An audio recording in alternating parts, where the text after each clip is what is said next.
பாரத பிரதமர் மாண்புமிகு நரேந்திர மோடி அவருடைய 75வது பிறந்தநாள் விழாவில்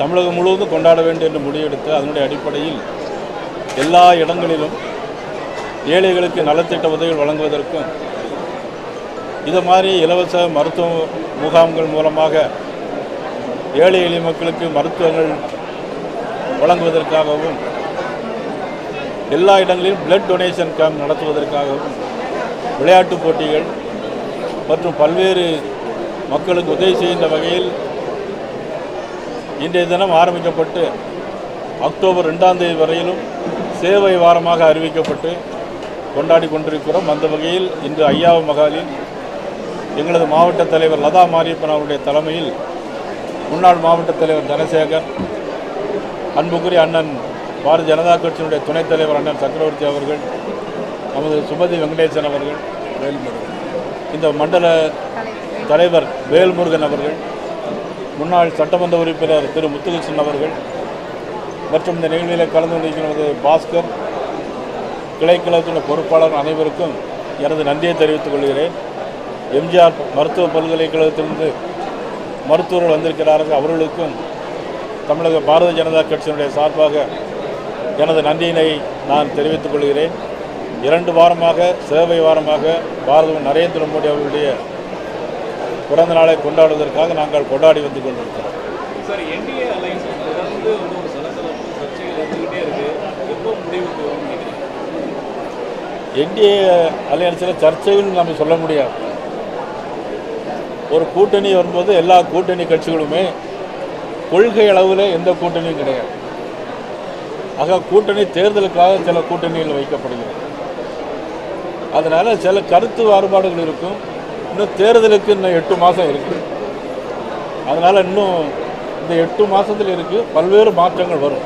அதனால் எங்களுடைய தேசிய ஜனநாயக சர்ச்சைகள் என்று சொல்வதற்கு கம்பேரிட்டிவ்லி அரசியல் பார்வையாளர்களாகட்டும் பொதுமக்கள் பார்வையிலே டிஎம்கே அலைன்ஸ் அப்படியே இருக்கு. ஒரு சின்ன ஒரு சேதாரம் இல்லாமல் ஒரு சர்ச்சை இல்லாமல் இருக்காங்க. ஆனால் இங்கே தொடர்ந்து சில பேர் வெளியில் போயிருக்காங்க.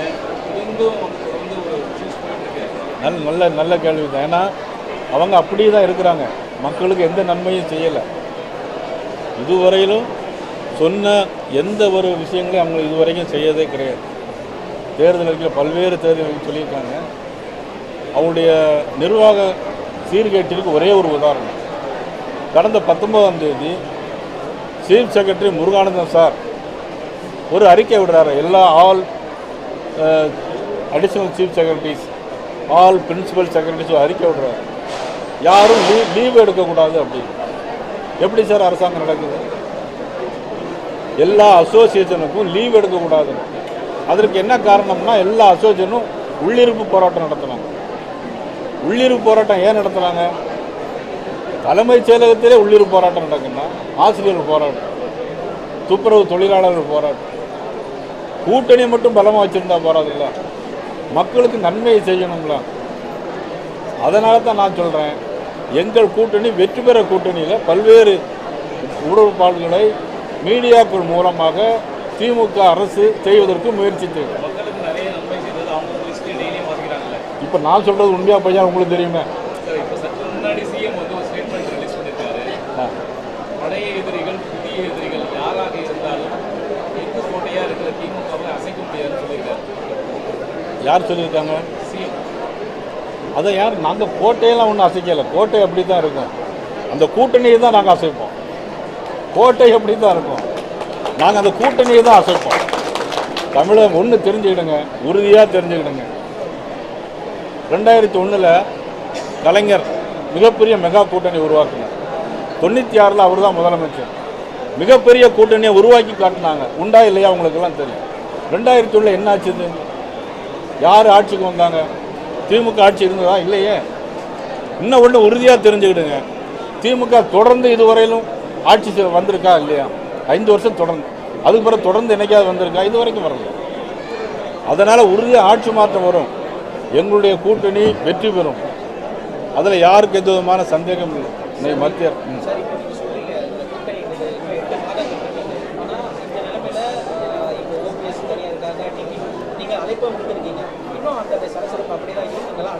சலசலப்பு. நான் நேற்று முந்தினோட அண்ணன் ஓபிஎஸ்ல பேசினேன், ஃபோனில் பேசினேன். நீங்கள் பேசுகிறீங்க சார், அதுக்கு எடப்பாடி வந்து ஸ்ட்ராங்காக முடிய முடியாது அப்படின்ற மாதிரி தான் ஒரு போயிட்டு இருக்கு சார். எங்கள் கூட்டணி கட்சியினுடைய தலைவர் திரு எடப்பாடி பழனிசாமி அவர்களுடைய அதிமுக கட்சியினுடைய கூட்டணி. மற்றபடி உள்ள பிரச்சனைகளை அவங்க பேசி தீர்த்துக்கிடுவாங்க.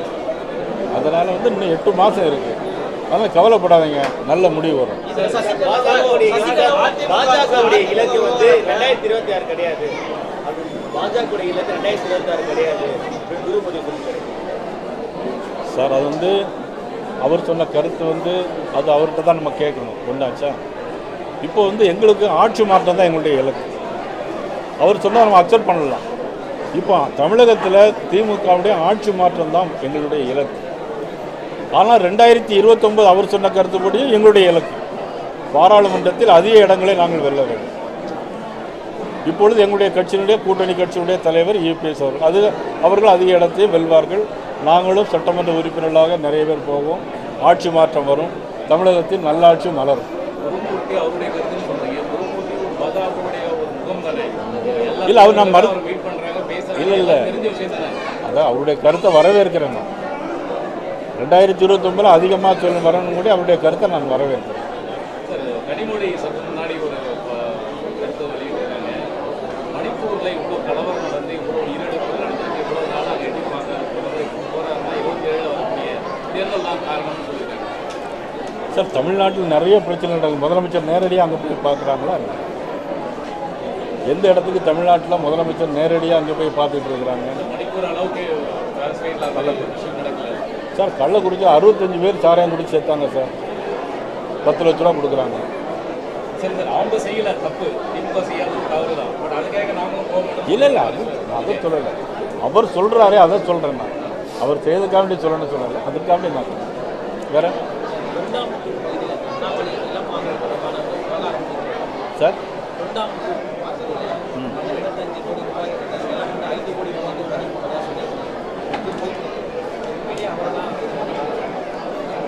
ஒரு திரு அண்ணாமலை அவர்கள் அது திரு அண்ணாமலை அவ்வளோ விளக்கம் சொல்லியிருக்காரு.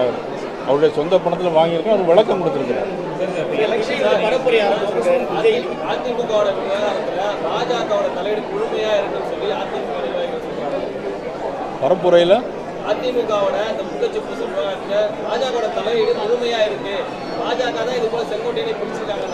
இல்லை, அது உண்மையான கருத்து கிடையாது. பாரதிய ஜனதா கட்சி என்றைக்குமே நான் இப்போ அதை தான் உங்களோட முன்னாடி பேசியிருந்தேன். இதுவரையிலும் இதுக்கு பிறகும் எப்பொழுதுமே பாரதிய ஜனதா கட்சி அடுத்த கட்சியில் பிரச்சனையில் தலையிடாது. செங்கோட்டை இப்போ கூட வந்து பார்த்துட்டு வந்திருக்காரு, உங்கள் தலைவர்கள் எல்லாம் மீட் பண்ணுறாரு.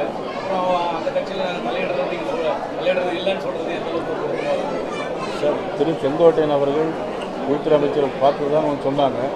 அமித்ஷாவுடைய எங்களுடைய இது வந்து எங்களுக்கு எந்த விதமான இதுவும் உங்களுக்கு வரல. விஜய் வந்து பரப்புரை